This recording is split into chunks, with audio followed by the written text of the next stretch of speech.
Tell me where to go, tell me what to do. I'll be right there for you.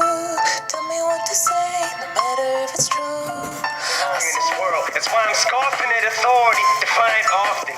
Flying off at the handle at my mom, no dad, so I am non-compliant at home. At school, I'm just shying awkward, and I don't need no shot. That's kinda giving me confidence instead of trying to escape through my comics. Why don't I just blast a little something like Onyx to put me in the mood to wanna fight and write songs that say what I wanna say to the kids? There's no guarantee, it's not up to me. You can only see. This is my legacy, legacy, legacy, legacy.